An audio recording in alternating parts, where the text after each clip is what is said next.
सर्व स्पर्धा परीक्षेच्या दृष्टीने दर्जेदार अशा व्हिडिओ लेक्चरसाठी लाईक, शेअर आणि सबस्क्राईब करा अभ्यास मित्र यूट्यूब चॅनल. नमस्कार विद्यार्थी मित्रांनो, अभ्यास मित्र या यूट्यूब चॅनलवर मी हर्षाली पाटील तुमचं सर्वांचं स्वागत करते. तर मित्रांनो, आज आपण मृदा या पाठाला सुरुवात करणार आहोत.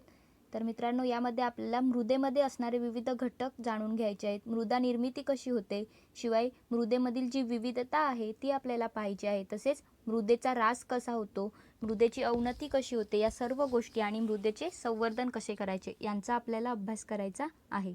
चला तर मित्रांनो, सुरुवात करूया आजच्या या व्हिडिओ लेक्चरला. तर मित्रांनो, आपल्याला त्यांनी काही प्रश्न विचारले आहेत. तर या प्रश्नांची उत्तरे आपल्याला माहीत नसतील तर आपण ती आता या व्हिडिओ थ्रू पाहणार आहोत. त्याची उत्तरं काय आहेत आणि नेमकं काय आहे ते त्यामागचं स्पष्टीकरण. तर मित्रांनो, मृदेची जी निर्मिती आहे त्याच्यामध्ये मूळ खडक, प्रादेशिक हवामान, जैविक घटक, जमिनीचा उतार व कालावधी हे घटक जे आहेत ते विचारात घेतले जातात. मृदा निर्मितीतले घटक तुम्ही लक्षात ठेवा. मूळ खडक, प्रादेशिक हवामान, जैविक घटक, जमिनीचा उतार व कालावधी हे घटक इथे महत्त्वाचे असतात आणि या सर्व घटकांच्या एकत्रित परिणामातून मृदा निर्मिती होत असते. आता आपल्याला एक एक घटक जे आहेत मृदा निर्मितीसाठीचे आवश्यक घटक ते आपल्याला पाहायचे आहेत. तर मित्रांनो, पहिल्यांदा काय पाहायचे? मूळ खडक. मूळ खडकला पॅरेंट रॉक असे देखील म्हटले जाते. तर हे तुम्ही इथे लक्षात घ्या. तर आपण बघूया, जब एखादा प्रदेश असेल तिथला मूळ खडक जो पॅरेंट रॉक असतो तो मृदा निर्मितीचा महत्त्वाचा घटक असतो. म्हणजे त्या प्रदेशाच्या हवामानानुसार आणि खडकाचं जे काठिण्य, म्हणजे खडकाचं काठिण्य जे असणार, कठीणता खडकाची, त्यावरून मूळ खडक जे असतं त्याचं काय होतं? विदारण होतं. विदारण म्हणजे काय मित्रांनो? समजा हा खडक असेल तर तुम्हाला माहिती आहे की खडकावर तापमान पडलं तर त्यानुसार तापमान आणि रात्रीचा थंडावा यानुसार मग त्या खडकाचे आंकुचन आणि प्रसरण होतं आणि अशी प्रक्रिया रोज घडत राहते. त्यामुळे त्या खडकाचं काय होतं?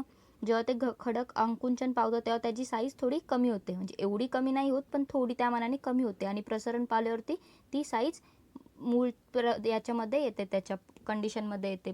परंतु ही प्रक्रिया रोज होत राहते. रोज सूर्यप्रकाश येत राहतो, परत तो खडक थंड होतो, खडक तापतो, थंड होतो. या प्रक्रियेमुळे काय होतं? तो खडक एकदा फुटून जातो आणि खडकाचे लहान लहान तुकडे होतात आणि अशीच मृदा निर्मिती होत राहते.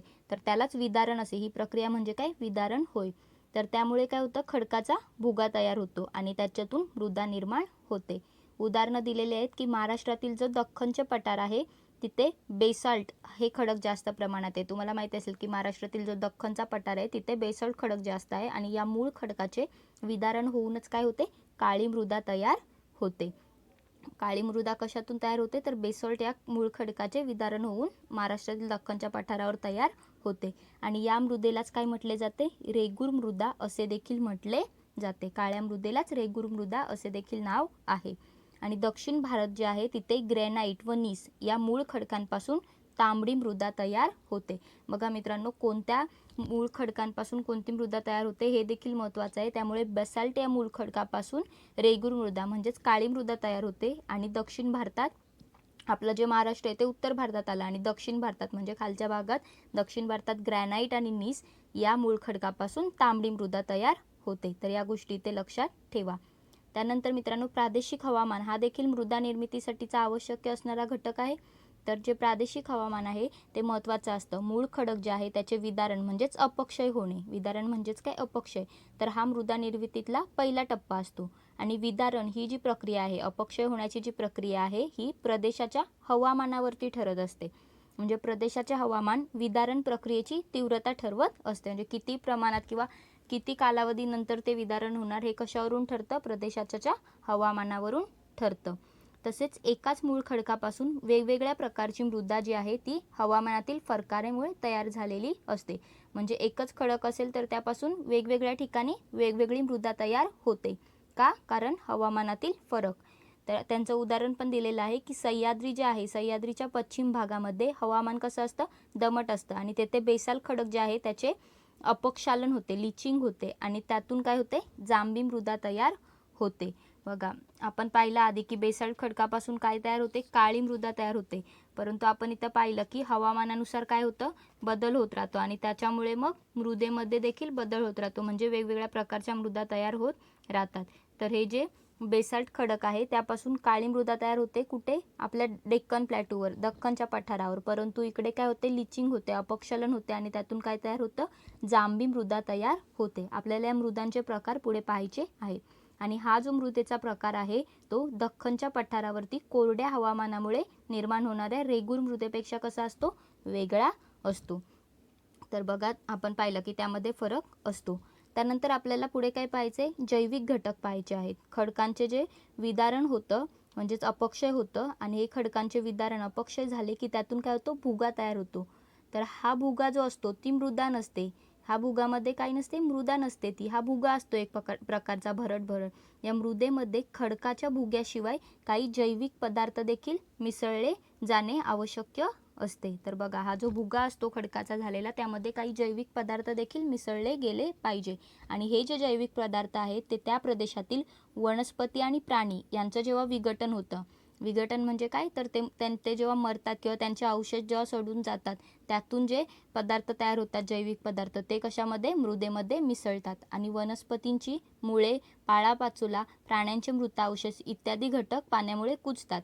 बघा आपण पाहिलं तर ते कुजतात आणि त्यांचे विविध जीवांमार्फत विघटन होते. उदाहरणार्थ गांडूळ म्हणा किंवा सहस्रपात जो पैसा किडा त्याला म्हटलं जातं किंवा वाळवी, गोम, मुंग्या इत्यादी जे कीटक असतात ते त्यांचं विघटन करतात. आणि अशा विघटित झालेले जे जैविक पदार्थ आहेत त्यांना काय म्हटलं जातं? ह्युमस म्हटलं जातं.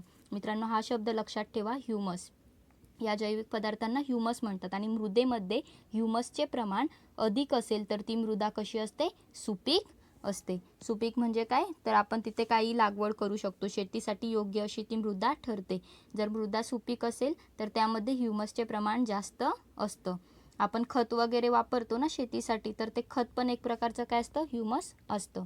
रासायनिक खत वेगळं पण जैविक खत वापरलं तर ते काय असतं? ह्युमस असतं. तसेच मित्रांनो अनेक जीवांमार्फत विघटनाची प्रक्रिया होत असते आणि त्यामुळेच अलीकडे गांडूळ खत निर्मितीचे प्रयोग जे आहेत ते मोठ्या प्रमाणावरती केले जात आहेत. म्हणजे गांडूळ खत निर्मिती केली जात आहे. गांडूळ खत किंवा कंपोस्ट खत निर्मिती याची प्रक्रिया काय आहे ती आपल्याला बघायची आहे. तर खत निर्मितीच्या प्रक्रिया जी आहे त्याला काही वेळ लागतो, कालावधी लागतो आणि त्याला काही आवश्यक घटक देखील लागतात. उदाहरणार्थ ओला कचरा म्हणा, पाणी, उष्णता या सर्व घटकांपासून काय केलं जातं? खत निर्मिती केली जाते. मग ते सडवलं जातं, ते कुजवलं जातं, मग त्यापासून पुढे खत तयार होतं. अशी त्याची प्रक्रिया असते. तर मित्रांनो कालावधी हा देखील फॅक्टर इथे आहे मृदा निर्मितीसाठी. तर मित्रांनो मृदा निर्मिती जी आहे ती एक नैसर्गिक प्रक्रिया आहे आणि या प्रक्रियेमुळे काय होतं? मूळ खडक जे आहे, पॅरेंट रॉक जे आहे त्याचे विदारण होतं. हवामान व जैविक घटक या सर्व बाबींचा त्यामध्ये समावेश होतो अपक्षयानुसारच. तसेच मित्रांनो ही जी प्रक्रिया आहे ती मंद गतीने होते. कशी होते? मृदा काही लगेच तयार होत नाही, मंद गतीने तयार होते. आणि ही प्रक्रिया मंद गतीने असल्यामुळे मृदा निर्मितीचा जो कालावधी आहे तो कसा असतो? मोठा असतो. म्हणजे उच्च दर्जाच्या मृदेचा 2.5 सेंटीमीटरचा थर जर आपण विचार केला उच्च दर्जाची चांगली क्वालिटीची जी मृदा असेल ती 2.5 सेंटीमीटरचा थर जो आहे एवढा थर बनण्यासाठी किती वेळ लागतो? हजारो वर्षांचा कालावधी लागतो. तर हे इथं लक्षात घ्या. हे जे वाक्य आहे उच्च दर्जाचा मृदेचा 2.5 सेंटीमीटरचा थर निर्माण होण्यासाठी हजारो वर्षांचा कालावधी लागतो. हे तुम्ही इथे महत्त्वाचं लक्षात घ्या. आणि यावरूनच आपल्याला कळतं मित्रांनो की मृदा कशी असते? अनमोल असते. जास्त तापमान आणि जास्त पाऊस जिथे असेल अशा प्रदेशात मृदा निर्मितीची प्रक्रिया जी आहे ती कशी होत असते? जलद गतीने होत असते.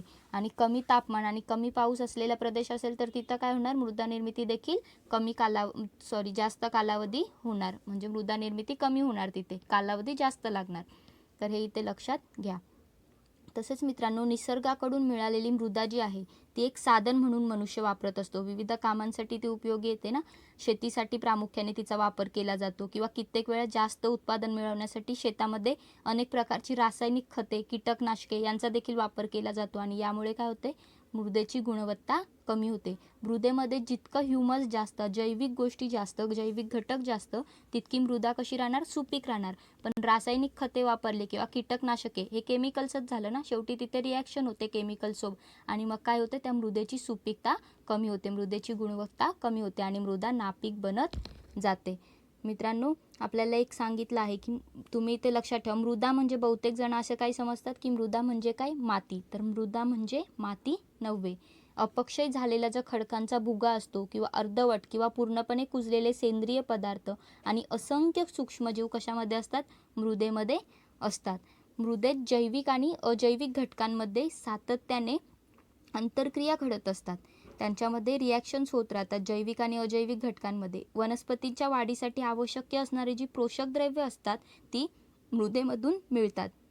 त्यामुळे मित्रांनो मृदा जी आहे ती एक परिपूर्ण परिसंस्था आहे आणि याउलट माती जी आहे ते काय? माती हा एक पदार्थ आहे. हा फरक लक्षात घ्या की मृदा एक परिसंस्था आहे. मृदेमध्ये काही जैविक घटक राहतात, अजैविक घटक राहतात, हे परिसंस्थेचा भाग झाला आणि माती काय झाला? माती एक पदार्थ झाली. थोडक्यात काय तर कुंभार मडके बनवायला काय वापरतो? माती वापरतो. आणि शेतकरी काय वापरतो? शेतकरी मृदा वापरतो. हे इथे फरक लक्षात घ्या. शेतकरी मृदा परिसंस्थेचा वापर करतो आणि कुंभार माती या पदार्थाचा वापर करतो. तसेच मित्रांनो त्यांनी एक प्रयोग सांगितला आहे. 3 भांडे घ्यायला सांगितलेत, सारख्या आकाराच्या कुंड्या घ्यायला सांगितल्या आहेत आणि त्यांनी त्या कुंडीच्या तळाचे एक रिकामी कुंडी घ्यायची, दुसऱ्या कुंडीच्या तळाचे छिद्र बंद करायचं आणि त्यात पाणी भरायचं फक्त, आणि तिसऱ्या कुंडीमध्ये मृदा भरायची आणि तिन्ही कुंड्यामध्ये बिया टाकायच्या. कोणत्याही बिया टाकू शकता, हळीव, वाटाणे, चवळी, मूग अशा. आणि तिन्ही कुंड्या उन्हामध्ये ठेवायच्या आणि त्यातील जे रिकामी आणि मृदा भरलेल्या कुंड्या आहेत त्यांच्यात 4-5 दिवस थोडे थोडे पाणी टाकायचे आणि निरीक्षण करायचे.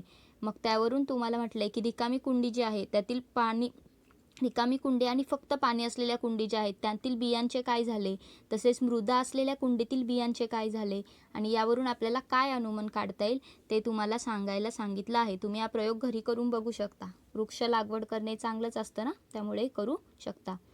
तसेच मित्रांनो त्यामागचं भौगोलिक स्पष्टीकरण इथं दिलेलं आहे. बघा, पृथ्वीवरील सजीव सृष्टी जी आहे त्यातील महत्त्वाचा घटक काय असतो? वनस्पती असतो. सर्व सजीव वनस्पतींवरती अवलंबून असतात आणि या वनस्पतींची निर्मिती, वाढ आणि आधार म्हणून मृदेचे असाधारण महत्त्व आहे. प्रत्येक वनस्पती निर्मितीसाठी मृदा आवश्यक असते. वनस्पतीच्या वाढीसाठी मृदा पोषक असते. तर ज्या प्रदेशात सुपीक मृदा आहे तेथे वनस्पती जीवन मोठ्या प्रमाणात समृद्ध झालेले असते. उदाहरणार्थ विषुववृत्तीय प्रदेश. ज्या प्रदेशात सुपीक मृदा नसते तेथे वनस्पतींची वाढ कशी होते? कमी होते. सुपीक मृदा कुठे नसते? वाळवंटामध्ये नसते. मृदेची कमतरता असते तेथे वनस्पती जीवन जे आहे त्यांचा कसा असतो? अभाव असतो. मृदेची कमतरता कुठे आढळते? ध्रुवीय प्रदेशांमध्ये आढळते. तर हे तिन्ही प्रदेश लक्षात घ्या. त्यानुसार मृदेची वैशिष्ट्ये लक्षात घ्या. विषुववृत्तीय प्रदेश, वाळवंटी प्रदेश आणि ध्रुवीय प्रदेश. तसेच मित्रांनो केवळ योग्य हवामान आणि भरपूर पाणी, सूर्यप्रकाश असल्याने वनस्पती जीवन समृद्ध होऊ शकत नाही. म्हणजे बघा, फक्त या गोष्टींनी समृद्ध होऊ शकत नाही, तर वनस्पतींच्या वाढीसाठी, वनस्पतींचे जीवन समृद्ध होण्यासाठी सुपीक मृदा महत्त्वाची असते. तर हे तुम्ही इथं महत्त्वाचं आहे. लक्षात ठेवा की सुपीक मृदा महत्त्वाची आहे. त्यांनी काय म्हटलंय की विषुववृत्तीय प्रदेश जे आहे तेथे सुपीक मृदा का आढळते, तसेच वाळवंटी प्रदेश जे आहे तिथे वनस्पती तुरळक का वाढतात, हे प्रश्न त्यांनी विचारलेले आहेत. तर यांची तुम्हाला स्पष्टीकरण जे दिलं आहे त्यावरून आणि काही गोष्टी पुढे आपण पाहू त्यावरून याची उत्तरं तुम्हाला मिळून जातील. तर मित्रांनो आणखी काय म्हटलंय, जमिनीमध्ये बी टाकले तर काय होतं? पीक येतं. आणि हे मानवाला समजल्यामुळे मानवाने मृदेचा वापर करायला सुरुवात केली. माहिती आहे ना, आपण जमिनीमध्ये कोणती बी टाकली, आपण एखादं फळ जरी खाऊन टाकलं, चिंच समजा आपण खाऊन टाकली, तर काही दिवसांनी काय होतं, किंवा आंब्याची कोय काय होतं, काही दिवसांनी तिथे झाड यायला सुरुवात होते, म्हणजे छोटीशी पालवी फुटते. आणि यामुळेच मानवाने त्या मृदेचा वापर करायला सुरुवात केली. हळूहळू मानवाच्या लक्षात आले की नदीकाठच्या सुपीक मृदेमध्ये पीक जास्त चांगले येते. मग मानव नदीकाठच्या प्रदेशामध्ये राहू लागला. मग मानवाने समूह तिथे केला नदीकाठच्या प्रदेशात. आणि त्यामुळे काय झालं, नदीकाठी जे आहे ते मानवाच्या प्राचीन संस्कृतीचा उदय झाला. आपली सिंधू हडप्पा संस्कृती आहे ना, इतिहासात तुम्ही याचा अभ्यास केला असणार. तरी सिंधू हडप्पा संस्कृती आहे ती कुठे? नदीकाठी आहे. कशासाठी? मृदेचाच वापर मानवाने सुरू केला. मानवाला कळालं की मृदेमध्ये सुपीक मृदा असेल तर पीक चांगले येते आणि सुपीक मृदा कुठे आढळते? नदीकाठच्या प्रदेशात आढळते. म्हणून मानव जाऊन नदीकाठी राहायला लागला. तिथूनच प्राचीन संस्कृती जी आहे सिंधू हडप्पा संस्कृती तिचा उदय झाला. आणि मोठ्या प्रमाणात वाढणाऱ्या लोकसंख्येसाठी मानव शेतीमधून अन्नधान्य मिळवू लागला. तसेच शेती व त्यातील पिकांचे उत्पादन हे मुख्यत्वे करून पाण्याची उपलब्धता व प्रदेशातील मृदेवरती आधारित असते. हे देखील मानवाच्या लक्षात आले की मृदेवर आधारित आणि पाण्याची उपलब्धता या गोष्टींवरती शेती मुख्यत्वे अवलंबून असते, पिकांचे उत्पादन अवलंबून असते.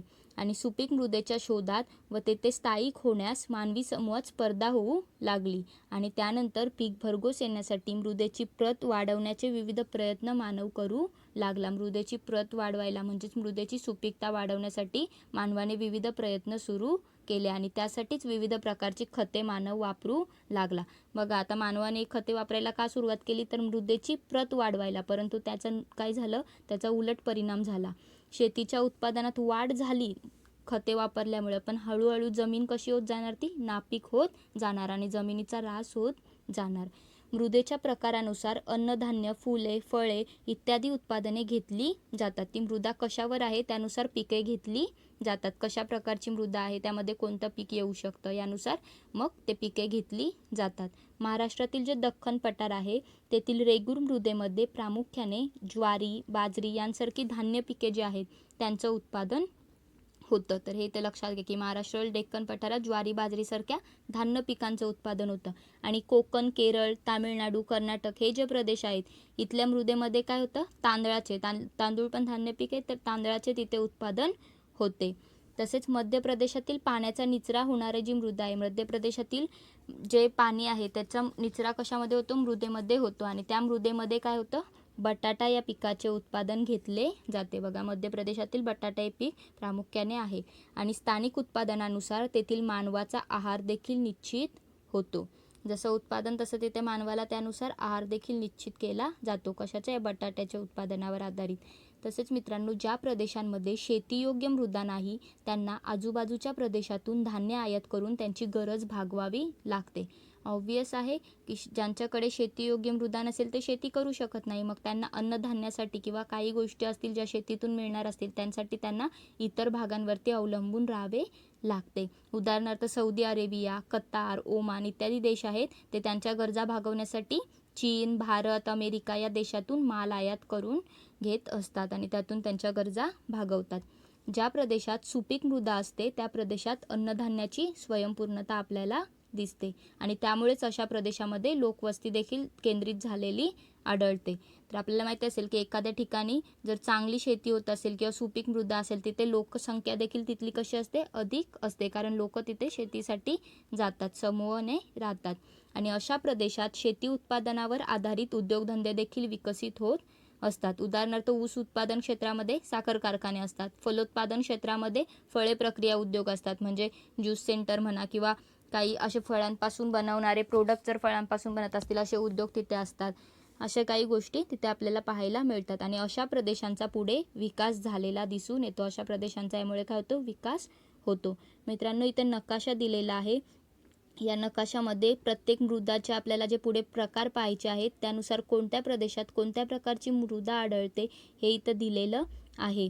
तर तुम्ही पाहू शकता की हा जो रत्नागिरी, सिंधुदुर्ग आणि रायगडचा भाग आहे, या एवढ्या भागामध्ये कोणत्या प्रकारची मृदा आढळते, तर इथे आपल्याला जांभी मृदा आढळते. तसेच मित्रांनो, इथे आपल्याला ग्रे कलरमध्ये मृदा दिसते, जी जाडी भरडी एक लाईट ग्रेमध्ये ही जी मृदा आहे ती कोणती, जाडी भरडी मृदा आहे. त्यानंतर ही काळी मृदा आहे, काळी रेगूर मृदा आहे.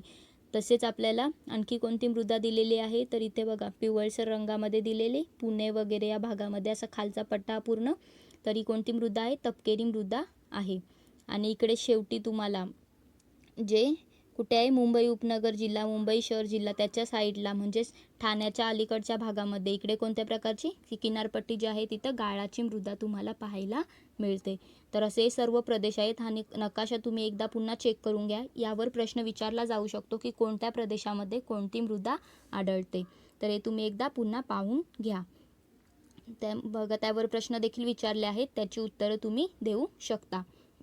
तर मित्रांनो, भौगोलिक स्पष्टीकरण आहे यामागचं. आपल्याला आता ते सर्व मृदेचे प्रकार पाहायचे आहेत. आपण महाराष्ट्रातील जे मृदा आहे त्याचे प्रमुख प्रकार अभ्यासले. मृदेचा रंग, मृदेचा पोत कसा असतो, पोत म्हणजे टेक्स्चर, आणि घडण प्रक्रिया, मृदा कशी निर्माण होते, त्या थरांची जाडी काय इत्यादींच्या आधारे आपल्याला राज्यातील जी मृदा आहे त्याचे 5 प्रमुख प्रकार करता येतात. तर आपल्याला आता ते प्रकार अभ्यासायचे आहेत, मृदेचे प्रकार. तर आपण पाहूया आता. पहिला काय आहे, जाडी भरडी मृदा. तर मित्रांनो, विदारण क्रिया, जे अपक्षय क्रिया आहे व कमी पाऊस यांच्या परिणामातून काय होतं, यांच्या परिणामातून काय तयार होते, मृदा हा प्रकार तयार होतो. आणि पठाराचा जे पठार आहे त्याच्या पश्चिम भागामध्ये घाट माथ्यावरती ही मृदा आढळते. आपलं दख्खनचं पठार आहे त्याच्या पश्चिम भागात घाट माथ्यावरती ही मृदा आढळते. उदाहरणार्थ अजंठा, बालाघाट व महादेव डोंगर रांगा ज्या आहेत या मृदेमध्ये ह्युमसचे प्रमाण कसे असते, नगण्य असते. नगण्य म्हणजे खूप कमी प्रमाणात ह्युमस इथे आढळतं. त्यानंतर मित्रांनो आपल्याला बघा इथे ह्युमसचं प्रमाण कमी असतं, मग इथली जमीन कशी असणार, सुपीक असणार की नापीक असणार, तर इथली जमीन कमी सुपीक असणार. त्यानंतर कोणता प्रकार दिलेला आहे, काळी मृदा. तर रेगूर किंवा काळी कापसाची मृदा जी आहे, ती जी मृदा आहे ती रेगूर किंवा काळी कापसाची मृदा या नावाने देखील प्रसिद्ध आहे. आणि मध्यम पावसाच्या प्रदेशामध्ये ही मृदा आढळते. बघा काळी मृदा कुठे आढळते, मध्यम पावसाच्या प्रदेशात आढळते. नद्यांच्या खोरे ज्या असतात त्यांमधील गाळाची मैदाने आणि दऱ्यांच्या भागात ही मृदा आढळून येते. नद्यांच्या खोऱ्यामधील गाळाची मैदाने आणि दऱ्यांच्या भागात. दरी म्हणजे काय आपण पाहिलं होतं मागच्या पाठामध्ये जेव्हा वारे पाहिले होते तेव्हा. त्यानंतर दख्खन पठारावर पश्चिम भागात अति काळी तर पूर्व भागात म्हणजेच विदर्भाकडे मध्यम काळी अशा 2 प्रकारात आपल्याला ही मृदा आढळते. मित्रांनो ह्या जोड्या जुळवासाठी प्रश्न विचारले जातात किंवा तुम्हाला अयोग्य जोडी ओळखा, योग्य जोडी ओळखा यासाठी देखील हा प्रश्न विचारला जाऊ शकतो. त्यामुळे लक्षात घ्या की दख्खनच्या पठारावर पश्चिम भागामध्ये अति काळी मृदा आणि पूर्व भागात म्हणजे विदर्भाकडे मध्यम काळी अशा 2 प्रकारात ही मृदा आढळते. आणि दिसायला काळी असली तरी देखील या मृदेमध्ये जैविक घटकांचे प्रमाण कसे असते, कमी असते. म्हणजे ही मृदा तेवढी जास्ती प्रमाणात सुपीक नसते. त्यानंतर पुढे काय दिले, जांभी मृदा हा प्रकार दिलेला आहे. तर सह्याद्रीच्या पश्चिमेस म्हणजे कोकण किनारपट्टीत व पूर्व विदर्भात या मृदेचा विस्तार आढळतो. कोणत्या, जांभ्या मृदेचा. अति पावसाचा जे प्रदेश आहे तिथे खडकांचे विदारण होते आणि ते मोठ्या प्रमाणामध्ये ते विदारण झालेले खडक असतात. म्हणजे तो भुगा असतो तो मोठ्या प्रमाणात काय होतो, वाहून जातो. कारण पाऊस जास्त असतो आणि त्या पावसाच्या पाण्यासोबत ते वाहून जातो. त्यामुळे खडकातील जे मूळ खडक आहे तो कसा होतो, उघडा पडतो. जो पॅरेंट रॉक आहे तो उघडा पडतो आणि त्या खडकातील लोह जे आहे ते वातावरणातील प्राणवायूंशी त्याचा काय होतं, संयोग होतो. वातावरणात प्राणवायू असतात ना त्यांच्याशी काय होतं, संयोग होतो आणि त्यांची रासायनिक क्रिया घडते. म्हणजे ऑक्सिजन, कार्बन डायऑक्साईड यांसारखे इतर वायू जे नायट्रोजन वगैरे या वायूंशी त्यांचा संयोग होतो आणि तिथे रासायनिक क्रिया घडते, त्याच्यात रिॲक्शन होते आणि त्यातून ही मृदा निर्माण होते. कोणती, जांभी मृदा. म्हणजे यातील लोह वगैरे निघून जातो आणि या मृदेचा रंग लोह निघून नाही जात, त्यांची रिॲक्शन होते आणि त्यातून मग मृदा निर्माण होते. आणि या मृदेचा रंग कसा असतो, तांबडा असतो. तर हे तुम्ही इथे लक्षात द्या की जांभी मृदा असते. तुम्हाला असं वाटू शकतं की जांभी मृदा रंग जांभळा, असं नाही. जांभी मृदा म्हणजे रंग कोणता, तांबडा असतो. हे तर कोणता प्रकार दिलेला आहे, किनारपट्टीवरील गाळाची मृदा. कोकण भाग जो आहे तिथल्या बहुतांश नद्या कशा असतात, लांबीला कमी असतात परंतु त्यांचा वेग जो असतो तो खूप जास्त असतो. आणि हा वेग अधिक असल्यामुळे त्यांनी जो गाळ वाहून आणलेला असतो त्या नद्यांनी, तो गाळ कुठे येऊन साचतो, तो नदीच्या मुखाशी येऊन साचतो. आणि तो गाळ जो साचतो पश्चिम किनाऱ्यावरती या नद्यांच्या मुखांशी ही मृदा निर्माण झालेली असते. त्या गाळापासून ही मृदा निर्माण होते. उदाहरणार्थ धरमतर किंवा पनवेल इत्यादी जो परिसर आहे त्या परिसरामध्ये ही मृदा आपल्याला पाहायला मिळते. त्यानंतर पुढे कोणतं म्हटलंय, पिवळसर तपकिरी मृदा. तर हा एक मृदेचा प्रकार आहे. अतिरिक्त पावसाच्या प्रदेशामध्ये आपल्याला ही मृदा आढळते, जिथे पावसाचे प्रमाण कसं असतं, खूप जास्त असतं. आणि ही मृदा जी आहे ती फारशी सुपीक नसते आणि यामुळे काय होतं, सुपीक नसल्यामुळे शेतीसाठी या मृदेचा उपयोग कसा असतो, कमी असतो. म्हणजे चंद्रपूर, भंडारा यांचा पूर्व भाग किंवा सह्याद्री पर्वतीय भाग जे आहे ते या भागांमध्ये ही मृदा आपल्याला आढळते. कोणती, पिवळसर तपकिरी मृदा. आणि मित्रांनो त्यानुसार आपण हे मृदांचे प्रकार पाहिले. तर मृदा प्रकार व त्यांचे वितरण आपण पाहिले. आता आपल्याला असे लक्षात आले असणार की राज्यातील हवामान, मूळ खडक व कालावधी यांचा प्रभाव मृदाच्या निर्मितीवरती होताना आपल्याला दिसतो. तर त्यांनी आणखी एक प्रयोग म्हटला आहे मित्रांनो की मातीच्या 2 टेकड्या तयार करा आणि त्यातील एका टेकडीवरती गहू किंवा कोणतेही रोप उगवेल असे बी टाकायचे आणि 4-5 दिवस त्या टेकडीवर थोडे थोडे पाणी टाकायचे आणि रोपं जेव्हा उगवतील त्यानंतर 5-6 दिवसांनी काय करायचं, दोन्ही टेकड्यांवरती झारीने पाणी टाकायचं व निरीक्षण करायचं काय होतंय ते आपल्याला पाहायचं आहे. असं त्यांनी प्रयोग एक दिलेला आहे. टेकडीचा एक प्रयोग आहे. तर मित्रांनो आता आपल्याला मृदा धूप व अवनती पाहायची आहे. वारा, पाणी यांमुळे मृदेचा थर काय वाहून जातो म्हणजे मृदेची काय होते, धूप होते. वाहते पाणी, हवामान आणि प्राकृतिक रचनेतील विविधता यांमुळे मृदेची धूप होते. मृदेची जशी धूप होते तसेच काही कारणांनी मृदेचे आरोग्य देखील बिघडून जाते. मृदेची धूप होते तसे मृदेचे आरोग्य देखील बिघडते. म्हणजे बघा आपले आरोग्य बिघडते ना, आपल्याला दवाखान्यात जावं लागतं, पण मृदा दवाखान्यात जाऊ नाही शकत. तर असं मृदेचे देखील आरोग्य बिघडते. तर त्यासाठी काही प्रक्रिया केल्या जातात किंवा यालाच मृदेचे जे आरोग्य बिघडते त्यालाच काय म्हटले जाते, मृदेची अवनती होणे असे देखील म्हटले जाते. आणि शेतीतून अधिक उत्पादन मिळवण्यासाठी रासायनिक खते, जंतुनाशके, तणनाशके इत्यादींचा वापर केला जातो. रासायनिक आणि ही जी रसायने असतात आणि खतांचा असा जो अतिरेकी वापर असतो याच्यामुळे काय होते, मृदेची अवनती घडून येते. हे आपण आधी देखील पाहिलं. तर मित्रांनो, अतिरिक्त जलसिंचनामुळे जमिनीतील क्षार वर येतात आणि जमीन कशी होते, खारपट बनते. जास्त जलसिंचन असेल तर जमिनीतील क्षार जे असतात ते कसे येतात, वर येतात आणि जमीन खारपट होते. आणि रासायनिक द्रव्यांच्या अतिवापरामुळे ती द्रव्ये मृदेत वर्षानुवर्षे तशीच पडून राहतात. त्यांचा काही धूप होत नाही आणि त्यातील जे त्या मृदेतील सूक्ष्मजीव असतात ते नाहीसा होण्याचा धोका आपल्याला असतो. कशामुळे, या द्रव्यांमुळे. मृदेमध्ये आपण पाहिलं ना, जैविक घटक असतात, तर ते सूक्ष्मजीव असतात ते याच्यामुळे नाहीसे होतात. तसेच मित्रांनो, मृदेतील जे ह्युमसचे प्रमाण आहे, ह्युमस म्हणजे काय, अर्धवट कुजलेला पाळापाचोला असतो तो, आणि याचे जे प्रमाण असतं ह्युमसचे प्रमाण ते देखील या रासायनिक घटकांमुळे काय होत जातं, कमी होत जातं आणि वनस्पतींना आवश्यक जी पोषक द्रव्ये आहेत ती मृदेतून मिळेनाशी होतात. मित्रांनो, मृदेचा जो pH असतो तो जर बिघडला तर मृदेचे आरोग्य बिघडले असे म्हटले जाते. म्हणजे मृदेचा pH बिघडता कामा नये. मृदेची अवनती कशी होते याची डायग्राम इथे दिलेली आहे, ती देखील तुम्ही पाहू शकता. तसेच मित्रांनो, आणखी काय म्हटलंय की माहीत आहे का तुम्हाला, भौगोलिक मानांकन दिलेलं आहे, जॉग्राफिकल इंडिकेशन दिलेलं आहे. तर कोणत्याही मृदेमध्ये विशिष्ट पीक उत्तम प्रतीचे येते, त्यामुळे ते उत्पादन त्या प्रदेशाचे खास वैशिष्ट्य असते आणि अशा पिकांना जागतिक भौगोलिक मानांकन दिले जाते. म्हणजे जॉग्राफिकल इंडिकेशन दिलं जातं. म्हणजे बघा, जॉग्राफिकल इंडिकेशन म्हणजे काहीतरी एखादा प्रदेश असेल, तिथला काहीतरी चांगल्या प्रमाणात तिथं येत असेल तर मग ते त्या प्रदेश, जसं आपण नागपूरची संत्री म्हणतो, कोकणातला रत्नागिरी सिंधुदुर्ग साईडचा हापूस आंबा म्हणतो, तर अशा गोष्टी आपल्याला काय दिल्या जातात, ते जॉग्राफिकल इंडिकेशन त्यांना दिलेलं असतं, कारण त्या भागामध्ये त्या प्रदेशामधलं ते एक विशेष पीक असतं. जसं इथं उदाहरण दिलेलं आहे, सिंधुदुर्ग जिल्ह्यातील हापूस आंबा, बीड जिल्ह्यातील सीताफळ, नागपूरची संत्री इत्यादी. तर इथे मृदेची धूपचं देखील तुम्हाला चित्र दाखवलं आहे. तुम्ही पाहू शकता की मृदेचं धूप किती प्रमाणात झालेले, त्यामुळे कसं एक तिथं भूरूप बनलेलं आहे ते देखील आपल्याला पाहायला मिळतं. शिवाय इथे मृदेची धूप झाल्यावरती काय, हे बघा इथे पण दिसतं की मृदा वाहून गेली आहे किंवा मृदेची धूप झालेली आहे. तर आता आपल्याला मृदा संधारण विषयी पाहायचं आहे. म्हणजे मृदेचं आपल्याला महत्त्व किती आहे तर माहिती आहे, तर मृदेचे संवर्धन पण आपण केले पाहिजे ना, ते महत्त्वाचे आहे. शेतातील जी सुपीक मृदा आहे ती पावसाच्या पाण्यासोबत वाहून जाऊ नये म्हणून शेतींना काय करतो आपण, बंदोबस्ती करतो. म्हणजे ही शेती असेल आपली अशी, तर शेतीच्या चारी बाजूने आपल्या काय असतं, बांध असतो, थोडासा उंच असा भाग केलेला असतो. का, तर शेतीतील जी मृदा असते ती इतर भागात वाहून जाऊ नये म्हणून ते बांध केलेले असतात. आणि बांधावरती योग्य प्रमाणात झुडपांची लागवड करायची. मग शेतात जास्त उताराच्या भागावर, जे जास्त उताराचे भाग आहेत त्यावर दगडांच्या सहाय्याने बांध घालायचे. अशी कामे आपण कशासाठी करतो, मृदा संधारणासाठी करतो. आणि मृदा संधारण विभाग जे आहे त्यातर्फे देखील अशी कामे केली जातात.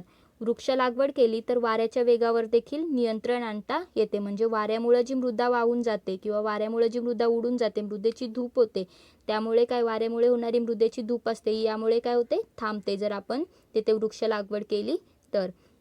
आणि वनस्पतींची मुळे जी असतात ती माती धरून ठेवतात, त्यामुळे मृदेची धूप काय होते, थांबते. तसेच मृदा संधारणामध्ये उतार असलेले जमीन जी असेल त्याच्यावरती सलग समतल चर खोदले जातात. मित्रांनो, समतल चर तुम्ही इथे पाहू शकता, हे समतल चर आहेत. तर त्या उतारावरती असे चर खोदले जातात. कशासाठी, तर जी मृदाचे संधारण करण्यासाठी, म्हणजे मृदेची धूप होऊ नये. जर बघा एखादा डोंगर उतार असेल तर त्यावरून पाणी वाहत असतं, इथून पाणी असं वाहणार तर त्याचा वेग जास्त असणार आणि वेग जास्त असल्यामुळे तिथील जी मृदा असेल ती देखील वाहून नेली जाते. परंतु ही मृदा वाहून जाऊ नये यासाठी हे चर खोदले जातात. म्हणजे यामुळे जी झीज होणार असते ती थांबते. शिवाय पाण्याचा वेग कमी होतो आणि या चरांमुळे जे थांबलेले पाणी आहे ते जमिनीत मुरण्यास मदत होते. इथे मित्रांनो तुम्ही पाहू शकता समतल चरची आकृती दिलेली आहे. मित्रांनो, आणखी लक्षात घ्या की हे जे समतल चर आहेत तर चीन साईडला, चीन प्रदेशामध्ये काय केलं जातं, या समतल चरांमध्ये शेती केली जाते. बघा तुम्हाला दिसू शकते खूप कमी प्लेस आहे, जागा कमी आहे, परंतु यामध्ये शेती केली जाते. घोड्याच्या साहाय्याने असं तांदूळची शेती इथे केली जाते, तांदूळ पिकवलं जातं, यामध्ये शेती केली जाते आणि त्यांना बऱ्याच चांगल्या प्रमाणात पीक येतं. जसे आपल्याकडे तांदळाची शेती ज्या पिरियडमध्ये केली जाते त्याच पिरियडमध्ये तिकडे देखील शेती केली जाते, पण या चरांमध्ये केली जाते. हे इथं लक्षात ठेवा, एक वैशिष्ट्य आहे. त्यानंतर मित्रांनो, महाराष्ट्र शासनाने पाणलोट क्षेत्र विकास अंतर्गत ग्रामीण भागात शेताच्या उताराच्या दिशेने बांध बंदस्ती करणे हा कार्यक्रम राबवला आहे. शेतांचे जे उतार आहेत त्यांच्यासाठी बांध बंदस्ती करणे कोणी, महाराष्ट्र शासनाने, पाणलोट क्षेत्र विकास जे आहे त्याच्या अंतर्गत. तर हे तुम्ही इथे लक्षात ठेवा. त्यानंतर पाणी अडवा आणि पाणी जिरवा ही योजना देखील त्यांची यशस्वी झालेली आहे. कशामुळे, या बांध बंदस्ती कार्यक्रमामुळे.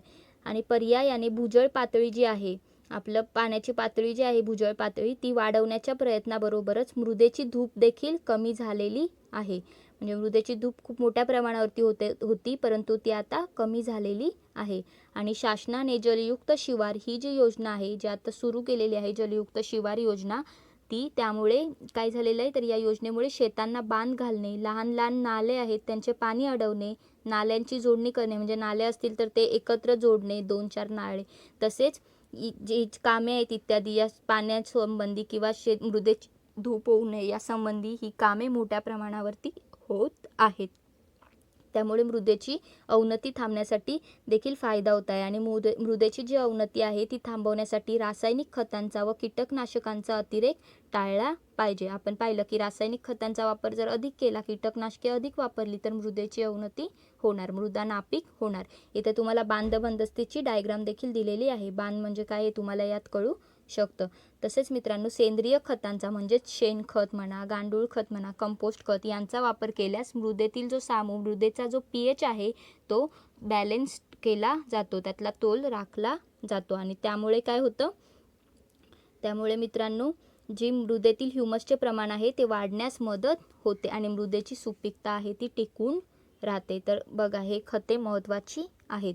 आणि ही जी शेतजमीन आहे ती काही कालावधीसाठी पडीक ठेवणे तसेच आलटून पालटून पीक घेणे देखील महत्त्वाचे असते. जर आपण एकच पीक घेत राहिलो तरी देखील मृदेची सुपीकता कशी होते, कमी होते. मोनोकल्चर नसलं पाहिजे. मोनोकल्चरमुळे देखील मृदेची सुपीकता कमी होते, मृदेची धूप होते. त्यामुळे आलटून पालटून पीक घेणे महत्त्वाचे ठरते. तर हे तुम्ही इथे लक्षात ठेवा. आणि इथे वृक्षारोपणची डायग्राम दिलेली आहे, तुम्हाला चित्र दिलेलं आहे ॲक्च्युली, की त्यामध्ये तुम्ही बघू शकता वृक्ष लागवड केल्यामुळे काय होते, मृदेची धूप कमी होते. तसेच तिथे समतल चरचं दिलेलं आहे, बंधारा दिलेला आहे, याने देखील मृदेची धूप कमी होते बंधारा बांधल्यामुळे. तसेच मित्रांनो, आपण आता हा पाठ पाहिलेला आहे, यात आपल्याला बरेचशा गोष्टी कव्हर केलेल्या आहेत. मृदेची निर्मिती कशी होते हे आपण पाहिलं. तसेच आपण मृदेची जी निर्मिती असते त्यासाठी आवश्यक असणारे घटक पाहिले, मृदेचे प्रकार पाहिले. तर या सर्व आपल्याला गोष्टी महत्त्वाच्या आहेत. तुम्ही पुन्हा एकदा व्हिडिओ पहा, कळाली नसेल तर, काही डाऊट असेल तर कमेंट बॉक्समध्ये विचारा. व्हिडिओ आवडला असेल तर प्लीज लाईक, शेअर आणि सबस्क्राईब करा. धन्यवाद.